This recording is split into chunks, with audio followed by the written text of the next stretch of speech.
lo bueno, lo malo, y lo menos de estos. El sermón de esta semana proviene de Mateo 25 versículos 40 al 45. El rey les responderá: les aseguro que todo lo que hicieron por uno de mis hermanos, aun por el más pequeño, lo hicieron por mí. Luego dirá a los que estén a su izquierda: apártense de mí, malditos, al fuego eterno preparado para el diablo y sus ángeles. Porque tuve hambre, y ustedes no me dieron nada de comer, tuve sed, y no me dieron nada de beber, fui forastero, y no me dieron alojamiento, necesité ropa, y no me vistieron, estuve enfermo y en la cárcel, y no me atendieron. Ellos también le contestarán: Señor, ¿cuándo te vimos hambriento, sediento, o como forastero, o necesitado de ropa, o enfermo, o en la cárcel, y no te ayudamos? Él les responderá: les aseguro que todo lo que no hicieron por el más pequeño de mis hermanos, tampoco lo hicieron por mí. Por lo general, cuando los predicadores hablan sobre el menor de estos, suelen contar la historia de una persona sin hogar o triste. No es que haya algo necesariamente malo con eso, pero quiero llegar a esto desde un enfoque diferente y más personal. ¿Alguna vez has escuchado el término Umwelt? Umwelt es una visión del mundo tal como la experimenta un organismo en particular. En otras palabras y en este ejemplo, mi punto de vista de este mundo puede ser diferente de su punto de vista de este mundo. Déjame explicar. Crecí en la iglesia. Siempre he sido un verdadero creyente, pero estaba lejos de ser perfecto. Iba a la iglesia los domingos, al grupo de jóvenes los miércoles por la noche, e iba a mis amigos y a la fiesta todo el fin de semana emborrachándome y consumiendo drogas. Aunque intenté hacer amigos en la iglesia y en el grupo juvenil, y en los viajes de campamento de fin de semana del grupo juvenil y todas las demás actividades juveniles, simplemente no pude. ¿Alguna vez conociste a alguien que parecía de origen alienígena? Bueno, ese fui yo. Vivía en un pequeño pueblo a unos 30 kilómetros al este de Portland, Oregon. Simplemente no podía encajar. No ayudó que tuviera un caso leve de parálisis cerebral que me hace caminar y hablar de manera divertida. Al decir eso, otros con discapacidades podrían hacer amigos, pero yo no. La actitud del mundo y cómo te ves a ti mismo te hace o te rompe. Pasé por momentos difíciles en la escuela y la iglesia. Un ejemplo es que haría que este niño me acorralara en el baño, casi todos los días, y me preguntara por qué todavía no me he matado. Si fuera él, ya lo habría hecho. Se me arrepió de cómo podría seguir adelante en una vida que no vale la pena vivir. En lugar de dárselo a Dios, perdonar y seguir adelante, elegí dejarlo, y todas las demás cosas malas, comerme vivo y llenarme de odio. Entonces, tomé el autobús a Portland, a donde solía vivir antes. A los únicos amigos que pude hacer, y festejé todo el fin de semana para olvidar mis problemas.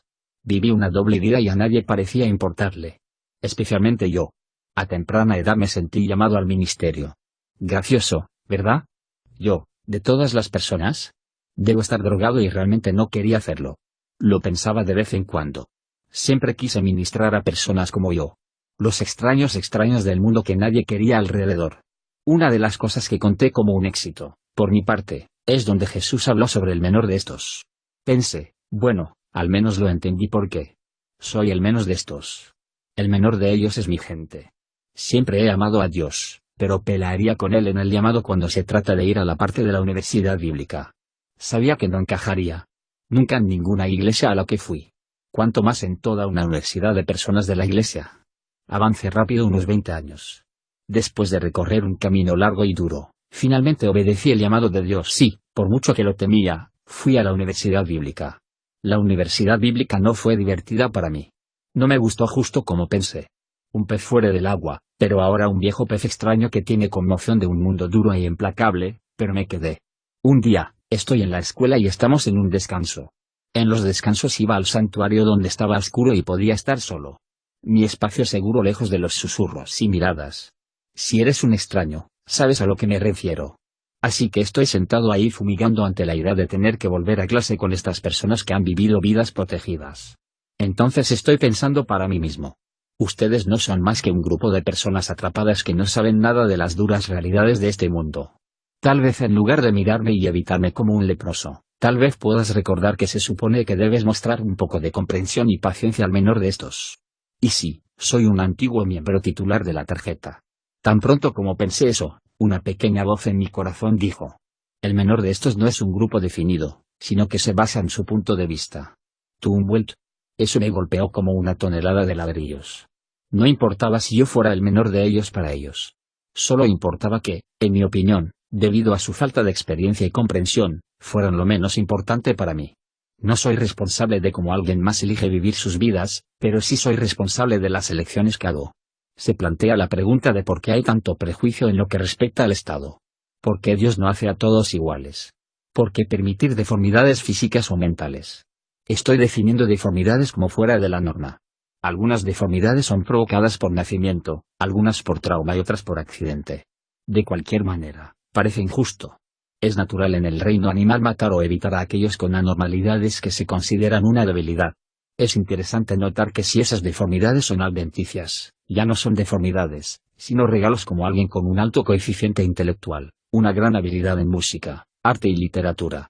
Pero sí plantea la pregunta: ¿por qué Dios, en su sabiduría infinita, nos dio el menor de estos? Si miras lo que le sucedió a Lot en el Antiguo Testamento, verás que su desgracia se le atribuyó automáticamente. Que debe haber hecho algo mal. Que lo trajo sobre sí mismo por algún delito que había cometido contra Dios. Solía creerse, y todavía lo es a veces, que si un niño nace discapacitado, eso era un castigo para los padres. Mala fortuna es igual a la ira de Dios. Entonces la pregunta de $1000 es: ¿hay algo de cierto en eso? Miremos la Biblia y descubramos. Aquí Jesús sana a un hombre ciego de nacimiento. Este es el relato de lo que sucedió en Juan capítulo 9 versos 1 a 12. Vamos a ver. A su paso, Jesús vio a un hombre que era ciego de nacimiento. Y sus discípulos le preguntaron: Rabí, para que este hombre haya nacido ciego, ¿quién pecó, él o sus padres? Ni él pecó, ni sus padres, respondió Jesús, sino que esto sucedió para que la obra de Dios se hiciera evidente en su vida. Mientras sea de día, tenemos que llevar a cabo la obra del que me envió. Viene la noche cuando nadie puede trabajar. Mientras esté yo en el mundo, luz soy del mundo. Dicho esto, escupió en el suelo, hizo barro con la saliva y se lo untó en los ojos al ciego, diciéndole: ve y lávate en el estanque de Siloé, que significa enviado. El ciego fue y se lavó, y al volver ya veía. Sus vecinos y los que lo habían visto pedir limosna decían: ¿no es este el que se sienta a mendigar? Unos aseguraban: sí, es él. Otros decían: no es él, sino que se le parece. Pero él insistía: soy yo. Signo de interrogación abierta. ¿Cómo entonces se te han abierto los ojos? Le preguntaron. Ese hombre que se llama Jesús hizo un poco de barro, me lo untó en los ojos y me dijo: ve y lávate en Siloé. Así que fui, me lavé, y entonces pude ver. Signo de interrogación abierta. ¿Y dónde está ese hombre? Le preguntaron. No lo sé, respondió. He trabajado con personas con retraso mental y discapacidades del desarrollo. Me pregunto por qué Dios permitió que estas personas estuvieran en este estado, pero cuanto más trabajaba con ellas, más aprendía sobre el comportamiento humano y mucho sobre la gracia. Estas personas son algunas de las más bonitas y dulces. La sociedad podría aprender mucho sobre cómo vivir juntos y cómo enfrentar la adversidad. La mayoría de mis clientes eran muy compasivos y generosos. Gente que haría cualquier cosa para ayudar a alguien. Al final, terminaron significando mucho para mí. Tuve la suerte de haberlos conocido. Soy una mejor persona gracias a ellos. Vi cómo los compañeros de trabajo actuaban hacia esta población. La mayoría eran buenas personas a las que les importaba, pero tenías algunas que eran horribles. Eran malos, irrespetuosos y muy abusivos. Aquí hay un pequeño secreto que quizás no conozcas.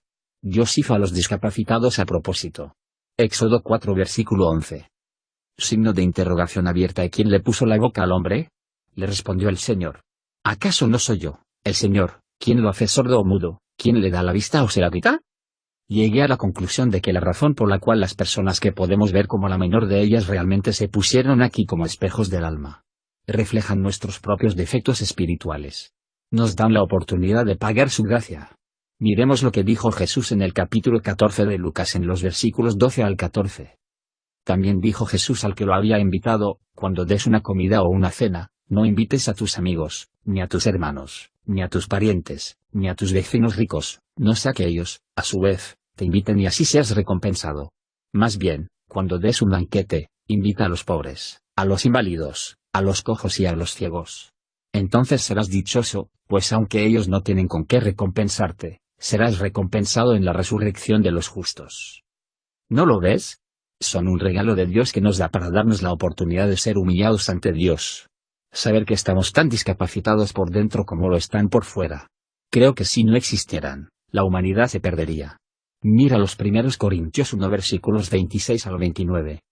Hermanos, consideren su propio llamamiento. No muchos de ustedes son sabios, según criterios meramente humanos, ni son muchos los poderosos ni muchos los de noble cuna. Pero Dios escogió lo insensato del mundo para avergonzar a los sabios, y escogió lo débil del mundo para avergonzar a los poderosos. También escogió Dios lo más bajo y despreciado, y lo que no es nada, para anular lo que es, a fin de que en su presencia nadie pueda jactarse. El menor de estos funciona en ambos sentidos, como en mi situación. Los juzgué por su ignorancia y falta de experiencia en la vida.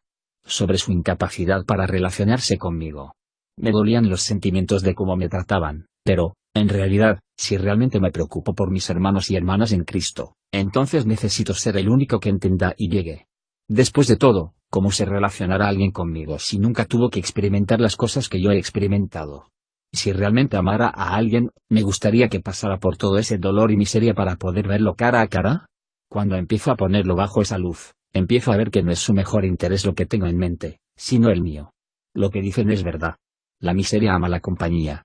Si los amara, estaría feliz por ellos y estaría dispuesto a ayudarlos a navegar a través de aguas turbulentas en lugar de querer que el barco se hunda. El que afirma que está en la luz, pero odia a su hermano, todavía está en la oscuridad. El que ama a su hermano permanece en la luz, y no hay nada en su vida que lo haga tropezar. Pero el que odia a su hermano está en la oscuridad y en ella vive, y no sabe a dónde va porque la oscuridad no lo deja ver. 1 Juan 2 versículos 9 al 11. Pero, ¿de dónde proviene este problema? En la Biblia vemos un grupo llamado los fariseos. Eran un grupo de judíos que se veían a sí mismos como guardianes de los códigos morales y las leyes. Fueron muy duros criticando a aquellos a quienes consideraban menos tailandeses. Llamamos a los que tienen ese tipo de pensamiento legalistas, y en el cristianismo, así como en todos los ámbitos de la vida, hay muchos de ellos. Y como tantos legalistas en la sociedad, los fariseos pueden haber sido bien intencionados, pero se equivocaron seriamente. En su búsqueda de la vida pura, abandonaron la verdad de Dios por la ley. En esencia, la ley era su ídolo que pusieron ante Dios. El culto a la ley produjo una actitud de juicio, condena y crueldad absoluta hacia sus semejantes. Solo dieron la bienvenida a aquellos que se parecían a ellos, pensaban como ellos y ponían primero su ley y sus códigos. Evin Lutzer escribió, los legalistas guardan la ley para la gloria propia, o para merecer alguna recompensa, no lo guardan porque expresa el deseo de su corazón. La realidad del legalismo es que no se trata tanto de la intención como de la actitud. El legalismo solo perjudica a todas las partes involucradas. Veamos cómo lo puso Jesús en Mateo. Podrías reemplazar fácilmente las palabras maestros de la ley y fariseos con el de legalista cristiano. Ay de ustedes, maestros de la ley y fariseos, hipócritas. Limpian el exterior del vaso y del plato, pero por dentro están llenos de robo y de desenfreno. Fariseo ciego. Limpia primero por dentro el vaso y el plato, y así quedará limpio también por fuera. Ay de ustedes, maestros de la ley y fariseos, hipócritas, que son como sepulcros blanqueados. Por fuera lucen hermosos, pero por dentro están llenos de huesos de muertos y de podredumbre. Así también ustedes, por fuera dan la impresión de ser justos, pero por dentro están llenos de hipocresía y de maldad. Mateo capítulo 23 versículos 25 al 28. Cuando cometemos los mismos errores de los legalistas, juzgamos a los demás por lo que vemos como imperfecciones que nosotros mismos podemos tener. Como dije, el menor de estos son espejos de nuestra alma. Una vez escuché que decía que si hay un pecado en particular del que un ministro habla a menudo, realmente podría ser el pecado del que son culpables. En conclusión, un versículo para recordar es Mateo 7 versículo 3. ¿Por qué te fijas en la astilla que tiene tu hermano en el ojo, y no le das importancia a la viga que está en el tuyo? El menor de ellos son esas personas, sean quienes sean. Podrían ser los pobres, la viuda, los discapacitados, los extraños, los populares, cualquiera que sientas que está debajo de ti. Digo esto con un poco de precaución también. Llegar no es lo mismo que aceptar o aceptar un comportamiento que Dios llama pecado. Jesús estaba con los pecadores y los recaudadores de impuestos, pero no se convirtió en uno para que se sintieran aceptados. Tampoco dio luz verde a nada contrario a las leyes de Dios. A muchos les gusta citar el verso. Los que no tienen pecado arrojan la primera piedra, pero dejan de lado el resto. ¿Y cuál es el resto? Veámoslo en contexto. Viene de Juan capítulo 8 versículos 3 al 11. Los maestros de la ley y los fariseos llevaron entonces a una mujer sorprendida en adulterio, y poniéndola en medio del grupo le dijeron a Jesús, Maestro, a esta mujer se le ha sorprendido en el acto mismo de adulterio. En la ley Moisés nos ordenó apedrear a tales mujeres. ¿Tú qué dices? Con esta pregunta le estaba entendiendo una trampa, para tener de qué acusarlo. Pero Jesús se inclinó y con el dedo comenzó a escribir en el suelo. Y, Como ellos lo acosaban a preguntas, Jesús se incorporó y les dijo: aquel de ustedes que esté libre de pecado, que tire la primera piedra. E inclinándose de nuevo, siguió escribiendo en el suelo. Al oír esto, se fueron retirando uno tras otro, comenzando por los más viejos, hasta dejar a Jesús solo con la mujer, que aún seguía ahí. Entonces él se incorporó y le preguntó: mujer, ¿dónde están? ¿Ya nadie te condena? Nadie, Señor. Tampoco yo te condeno. Ahora vete, y no vuelvas a pecar. ¿Notaste la parte de ve ahora y deja tu vida de pecado? Jesús no condenó pero tampoco excusó el pecado. Nunca usó las palabras para cada uno lo suyo. Dios llama al pecado aquellas cosas que nos hieren a nosotros y a la sociedad. Esa es también la otra cara de la moneda. Que si realmente te preocupas por alguien, no ocultas la verdad para evitar sentimientos. Al decir eso, si quiere decir una verdad hiriente, asegúrense de hacerlo por amor a esa persona y no para satisfacer una venganza personal. Eso, en pocas palabras, es la diferencia de un verso legalista que ama a tu hermano. Es algo virtuoso ver desde otra perspectiva. De hecho, probablemente también aprenderíamos mucho sobre nosotros mismos. La verdad es que siempre es más fácil decirlo que hacerlo. Te dejaré con esto. Parábola del fariseo y del recaudador de impuestos del libro de Lucas. Algunos que, confiando en sí mismos, se creían justos y que despreciaban a los demás, Jesús les contó esta parábola. Dos hombres subieron al templo a orar, uno era fariseo, y el otro, recaudador de impuestos.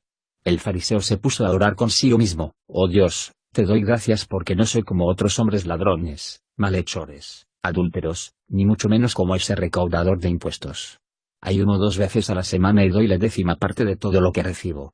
En cambio, el recaudador de impuestos, que se había quedado a cierta distancia, ni siquiera se atrevía a alzar la vista al cielo, sino que se golpeaba el pecho y decía: oh Dios, ten compasión de mí, que soy pecador. Les digo que este, y no aquel, volvió a su casa justificado ante Dios. Pues todo el que a sí mismo se enaltece será humillado, y el que se humilla será enaltecido. Oremos. Dios, gracias por tu Hijo Jesucristo. Ayúdanos a ver el punto de vista de los demás y a construir puentes cuando sea posible. Necesitamos tu perdón todos los días. Transfórmanos más y más para ser como tu Hijo. Danos fuerzas para defender tu verdad. En el nombre de Jesús. Amén.